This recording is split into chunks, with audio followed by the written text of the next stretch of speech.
Welcome to The Drop, the official podcast of the 130th Airlift. I'm Senior Master Sgt. Eugene Christ from your 130th Public Affairs. It's UTA weekend, so that means another C.D.S. drop. Joining me on the pod today is Colonel Bryan Preece, 130th Airlift Wing Commander, Colonel Richard Switzer, 130th Airlift Wing Deputy Commander, and Chief Master Sgt. Jeff King, 130th Airlift Wing Command Chief. Colonel Preece, it's August UTA. What are your priorities? Good morning, Senior Chris. It's good to be back with you and Colonel Switzer and Chief King. Just going to talk a couple minutes about our priorities for August drill, and then I'll turn it over to Colonel Switzer. So first, I want to say welcome to Lieutenant Colonel John Adams. He's been selected as our next medical group commander. He's an optometrist, currently serving with the Vermont Air National Guard. He'll be here this drill, officially assume command in October, but he'll be here getting to know everyone, so please take an opportunity to meet Colonel Adams if you can. Next thing on the operational side, I want to mention Resolute Forces Pacific, or commonly referred to as Reefer Pack. This is what I believe is the biggest exercise the Air Force is doing this year. It's based in the Pacific, and we have about 100 airmen from the 130th Airlift Wing participating. We also have aircraft over there flying, and we are really testing ourselves and preparing for the next challenge. So look forward to seeing those folks when they get home and seeing what they've learned, and also thinking about them and hope that all is going well. Next thing I wanted to mention was on Sunday, we have a major event to award the Distinguished Flying Cross to Master Sergeant William Keith McGraw from Security Forces. This is for his heroism that he displayed in Afghanistan. You'll hear more about that on Sunday. General Cochran will be presiding over this ceremony. I want to say congratulations to Master Sergeant McGraw. Last, just getting into this drill. It's the first time we've got together since June, so it's important that folks are here. They're focused on getting their training, getting their readiness, so we're able to deploy and able to serve our state and our nation if we're called upon. So please take advantage of that opportunity. There should be a lot of training time available in August. Before I turn it over to Colonel Switzer, I just want to say thanks to all the airmen in the wing. You guys have just been doing a fantastic job. We're nearing the end of the fiscal year, and once again, it's been tremendous work. It's an honor to work next to you and with you. So with that, Colonel Switzer, it's all yours, buddy. Hey, sir. Good to be back with everybody coming into August drill. Just have a few things that I want to cover. First being that we've been talking on and off about A-staff changes, the DCW, and different types of organizational structure changes that are coming to the Air Force and to here at the 130th. So Headquarters Air Force published a timeline that will start moving out on the A-staff and the DCW construct, and that's going to, the initial milestone for that is going to be 1 April of 2026. There's three things within the guidance that they've pushed out to us. One, we'll have implemented standing A-staff, so your directorates A1 through A6. We'll have, and this is a big one, inactivated the ops groups and the maintenance groups.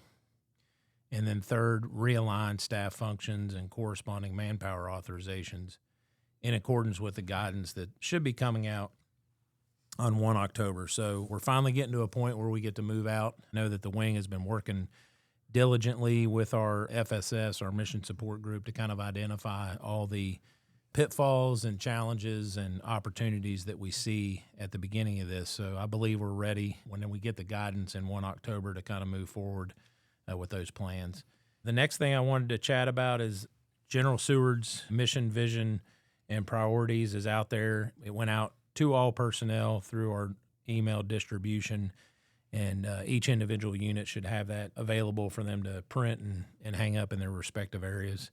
For commanders and chiefs, it's imperative that we read TAG's guidance, make sure that our actions and what we do is in line with that guidance. And I think if you look at our recent strategic plan publication, you'll see that everything that we're doing nests really well under TAG's mission, vision, and priorities. So please take time to review that this weekend. The third thing I wanted to discuss is just real quickly is the DOX survey. So I know that we all kind of get survey fatigue from time to time, but it's important to understand that this survey, which is the Air Force's force-wide climate assessment, is driven from the DoD down. So all services are going to do this survey annually, and it happens in the fall. So we're just asking airmen to take the time to participate. Make sure you're providing meaningful, constructive feedback to your commanders. It's a good opportunity for you to talk about the things you like, the things you don't like, things that you'd like to see done differently. So take the time to do that. Those surveys will begin to open up probably, I think one or two of them are open already, but they'll start to open up in earnest after August drill. and we'll finish those out in November. And then most importantly, I wanted to chat a little bit about an event we have coming up in October. So this year marks the 50th anniversary of us flying the C-130 here in Charleston, West Virginia at the 130th. And so we're going to commemorate that with a celebration the afternoon of Saturday of October UTA.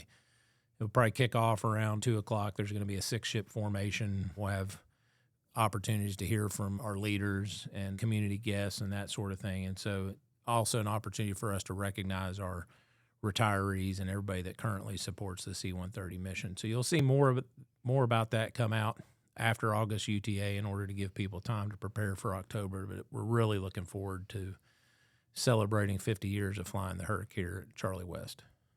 Colonel, that's a quick question. Covered a lot of great information there. So when you covered the DCW and the A staff, so I know here at the staff level, we've spent a lot of time studying this and preparing for the change. But you mentioned correctly that the ops and maintenance groups will be inactivated. But for the average, listener, maybe who hasn't put much time into that, maybe you can expand on it. It doesn't mean that we won't continue to fly airplanes and maintain aircraft, right? You're just going to have it at the squadron level and different structure at the wing, correct? Absolutely, sir. So what you'll see is that just those group commander positions go away, and you won't have a formal ops group and maintenance group. You will have all the squadrons, so the aeromedical evacuation squadron, the operational support squadron, airlift squadron, aircraft maintenance squadron, the MOF, all those things stay in place. Still have G-series commanders at each one of those units. We just lose the two overall group structures. Still have MSG, still have a med group, and then those positions basically flow to your deputy commander. So one of the things that was in flux there for a long time was, are we going to have a deputy wing commander? We still will have a deputy wing commander. We'll also have two deputy commanders, one for operations and one for sustainment, or support, DCOM-O and DCOM-S. And that's basically your ops group and your maintenance group, respectively, in terms of the 06 billet. Cool. Thank you. You bet, sir. Over to you, Chief. All right, so it's my turn. I'll try to be short. I do have 4 things I'd like to go over, though. First, starting out with is an event that we're holding this Saturday for August. It's called the Stronger Together Workout Event. It's going to be from 6:15 to 6:45. It's going to be held up on the airfield ramp. And so the kind of purpose behind this workout is just, as everybody knows, the Air Force is changing their policy a little bit on fitness, and we're trying to embrace more of a warrior ethos and try to be more active physically. So as the wing, we're just trying to give an opportunity. First, I think working out on the ramp is probably a pretty cool backdrop to start your morning off of. And then if you can get your friends and your squadron mates out there, it's always, I think personally, it's always better to work out with a group. It's just more fun. You can split up the workout, and sometimes it's not as hard, or you can go harder and faster and take a little rest if you want to, depends how you work out.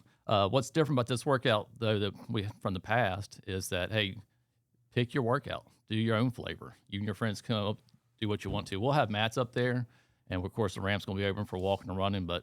And then also I think we'll have a couple workouts prescribed if you want to, but really just show up, start your day out, rise and shine, and let's try to be stronger together with a workout on Saturday morning, 6:15 to 6:45. Another thing I'd like to talk about is the OAQ winners. So second quarter, Outstanding Airman of the quarter.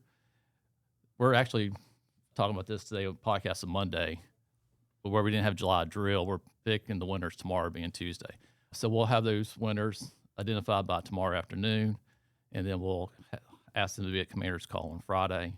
And so we'll go from there. And I always really enjoy those AAQ meetings with the group chiefs and myself, because you get the 1206s and you get to learn a lot about the airmen within the wing and all the cool stuff they're doing. So that's one of my favorite events every quarter to look at, too. The last 2 items I'd like to talk about are, I'm going to ask a favor from the wing, especially from the airmen, just to get into AFIs and a little bit some joint pamphlet and do some little reading. So I would ask that if you're getting tuition assistance, that you review the West Virginia National Guard pamphlet that Chief Sloan sent out. So there's some updates to that, and I think there's some clarifications.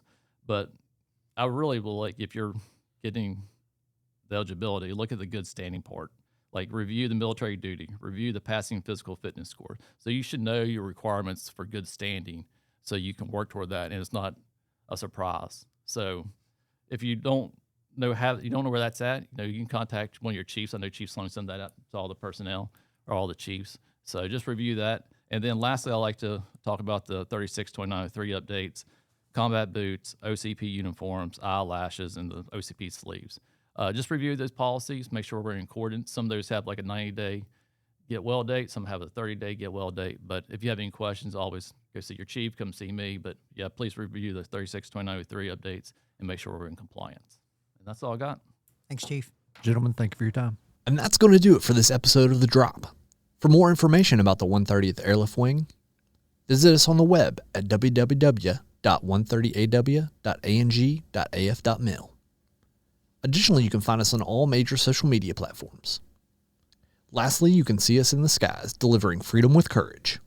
This is Senior Master Sergeant Eugene Christ reminding you to stay ready to go.